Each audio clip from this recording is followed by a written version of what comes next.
All right, let's do this. So a few days ago, everyone in the community finished their very first territory battles, and despite some of the bugs, the flaws, the issue with the platoons having very exclusive ships and characters, all in all, I did enjoy it. It felt something really engaging for the guild. Felt like I was a part of something a lot bigger. What we are going to talk about are 10 characters plus a couple bonus characters that I found to be absolutely amazing for territory battles that are free to play, easily accessible, and I think are some characters you guys should consider that are great for territory battles. And in this list, I also made sure these are characters that are great for other aspects of the game. And don't worry, I'm not going to make this whole list about legendary and raid characters. This list will not have any legendary characters, no raid characters, and no pay-to-play characters. All of these are very accessible characters that I will be listing today, and this list that I'm creating isn't in any specific order. Number 1's not greater than number 10 and vice versa, but I do have to say this first character I'm going to mention I absolutely love, and I hope you guys do farm this character because he's amazing. My man with the mustache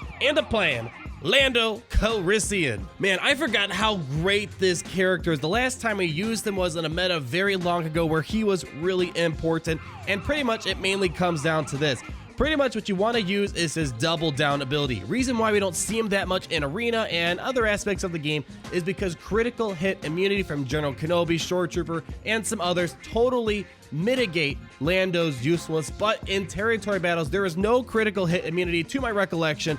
And man, when you constantly use double down back and forth and back and forth, he does some amazing damage. He can possibly do like 20,000 damage per enemy he is hitting, and he can constantly use this ability. Every wave you're going to face when you go through combat missions, you're going to have at least 5 enemies to face per wave. You only need 2 critical hits for a 100% chance to reset his cooldowns to use this ability back and forth. And the cool thing about Lando is after you get to reset the cooldowns back to 0, as long as you got 2 critical hits the previous time, he does an extra 100% damage with this ability, and that could be insane amounts of damage. As long as you mod this guy with a lot of critical damage mods, he's going to be spamming so much damage on the enemies, and I highly recommend Lando if you haven't had him already. Next character on my list, he got reworked lately, and he's a heck of a lot better. And if you don't have General Kenobi, I honestly think Old Ben is going to be the next best tank in this game. That's kind of similar to his structure because he has a lot of stuff going on. He has a leader ability. The leader ability is not that important. That's mainly just for evasion and Terminator. That is not what's making this guy tick. What is really helping out is the fact that his mind tricks really helps you control the enemy, lowers the enemy's damage output with the offense down. It ability blocks them. The enemies will have a lot of special abilities that can really trip you up, but with mind tricks you can prevent a lot of that oncoming special attacks, the buff dispelling that the special operations snowtroopers might be able to do. You can prevent the probe droids from self-destructing on you, and mind tricks even has turret meter removal, and on top of this it can't be evaded whatsoever. And we all were asking for this. Why can't Old Ben taunt? He'd be so much better. Well, with the rework he now has a taunt which is called Devoted Protector, and he's so good with this taunt I actually replaced General Kenobi out of my team, and it's actually doing all right in arena. And in the situation Old Ben might get defeated, he grants a ton of buffs and health regeneration and protection generation to your allies. Now this next character is great even without the Zeta for territory battles, and that is Barriss. Now I highly recommend you get a Zeta on her probably at one point. It's amazing for arena, amazing for territory battles, but I don't have a Zeta on her, but she's already great. She has a healing equalization ability, which means if you have a person who's at very low health, Barriss allows that character to become more at par with everyone else. They kind of share the health pool, so to say. And on top of that, in Swift Recover, she has a passive heal, which allows the character with the lowest health on your team to always get cleansed whenever she takes a turn. So healer, passive cleanser, really important character for territory battles. Being in territory battles means you need to be able to have a lot of survivability, and healing and cleansing are 2 important attributes to make it through all 6 waves. Next up, we have a 2-for-1 special, with the first part being Wedge. Now, Wedge is an amazing rebel attacker. He has a lot of damage output, and he's great. If you have Commander Luke Skywalker, having Wedge, and soon, as we will talk about, Biggs by their side, he's great. And Wedge has an amazing leader ability, a ton of offense output, plus 30% offense. You get to recover 15% of your max health and 10% turn meter on a critical hit, and recover 25% of their max health whenever they defeat an enemy. So health regeneration, offense increase, turn meter gain. It's an amazing rebel ability for territory battles. I used it a lot for my random rebel teams I would make. It's a really great leader ability. If you have, for example, Lando and Wedge, they're just going to be having some massive AoE damage. Red Squadron Strike does a ton of damage, and if you pair it with Lando and some other characters, you're going to be landing a lot of damage on the enemies, meaning you're clearing the waves a lot faster. And then part 2, we have Biggs. If you have Wedge, you really need Biggs for territory battles. They blend together so well. Anytime he gets critically hit or hit by an Empire character, he gains 100% turn meter. And guess what? Hoth Invasion is all about having Empire enemies. So that means anytime he's touched by an Empire character, he's going to gain 100% turn meter. And with his comrade in arms, man, when he uses this, he calls in Wedge, and he's already a big damage dealer on his basic alone. Biggs is a big damage dealer, and if you have someone else, let's say Ezra Bridger, or if you happen to have Commander Luke Skywalker or some other character, he calls in a third person to assist him. And man, it's just a really powerful ability, and you really could knock out enemies like they're nothing. All right, now, I never thought I'd say this, but the Phoenix Squadron is actually very good at something, and that is territory battles. What did you say? I'm not going to mention all the Phoenix characters for this list. They are a very solid faction. I highly recommend you get them, and they're required specifically for one of the combat missions, and they're needed for Thrawn, and you can use them for the Palpatine event. So if you don't have the Phoenix characters, and you're one of the newer players, you can probably get a lot of use out of them now. But more importantly, I want to talk about Ezra Bridger. He's an amazing damage dealing character. He doesn't even have a complete Omega list. He doesn't even have a Zeta, and he's a very powerful attacker. He can dispel buffs with his Flourish ability, which also does a crazy amount of damage. And then we have Watch and Learn. This is a great assist ability that he has, and depending on what type of character you call in, whether it's an attacker, a support, or a tank, they gain a variety of bonuses. I personally like to call in characters like Princess Leia, Rey, Anakin Skywalker, because they all, when you call in an attacker, they get plus 100% critical chance for this attack. So a lot of damage coming out, and plus he comes in, uses his own basic, and he has a chance to attack up to 2 times with his basic attack. Next up here, we have another Jedi, and it's Anakin Skywalker. I haven't used him for anything important for quite a long time. You could use him for the AAT.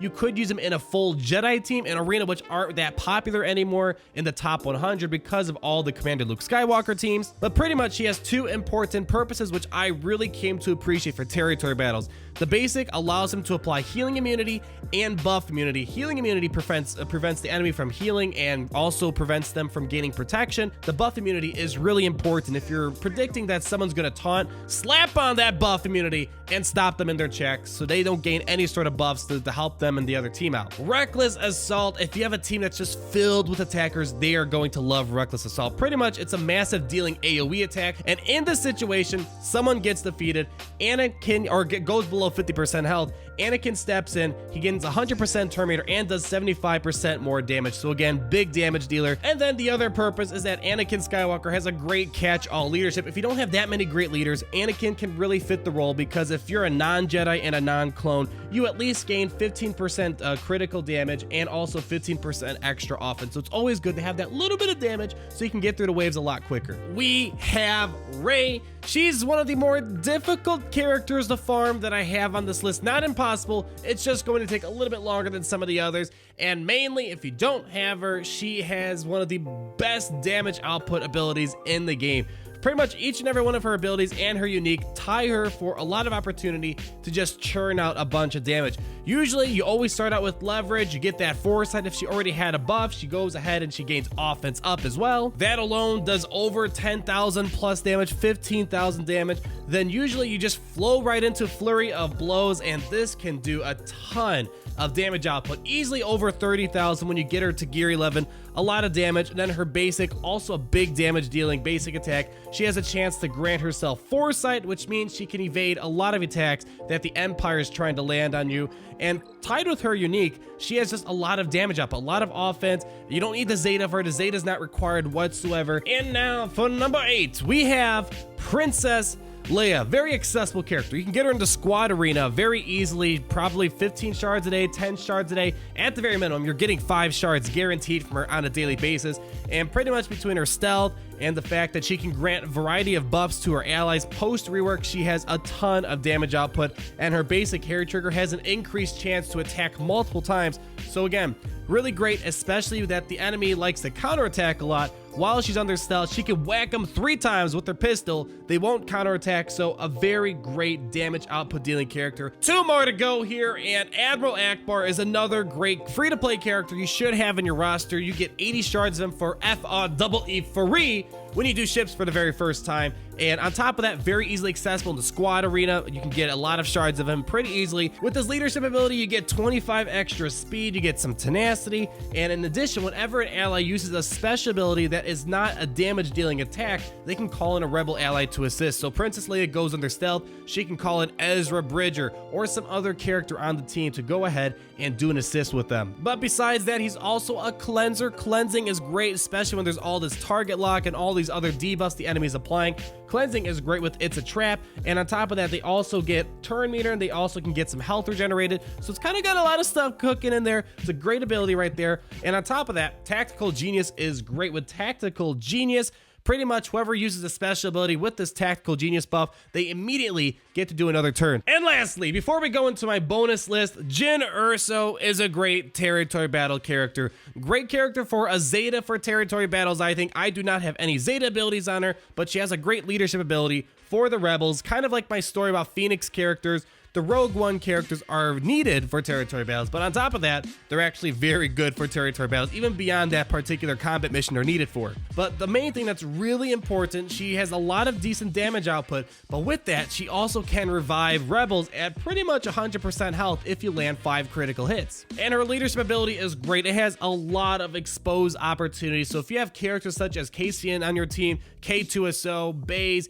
all these guys, you have a lot of chances to expose the Empire when you're going up against all those waves. So a lot of great opportunities to try to clear through those waves really quickly. So that is my top 10 characters right there, and they're all pretty easily accessible. Very free to play. Most of these characters you can get to 7 stars in under a month, sometimes faster depending on your farming behaviors, but we're gonna cheat a little bit. I know my list is only supposed to be a top 10 list, but I also want to give you a couple bonus characters that I wasn't too sure if I should put in the list, but nevertheless, they are great characters. First one being Captain Han Solo. I showed a video showcasing him in Arena. Not the craziest in the top 100 in Arena, I think, but for territory battles, his kit just talks about territory battles. It's pretty much all it's about. It's got a lot of anti-Empire stuff. He can revive, do some pretty decent damage as well. So I highly recommend getting him, but he seems more of a territory battle specific type of character, which is why I didn't put him in the top 10 list. And this guy is technically free to play. I wasn't sure if I should put him on the list because he's not that easy to get,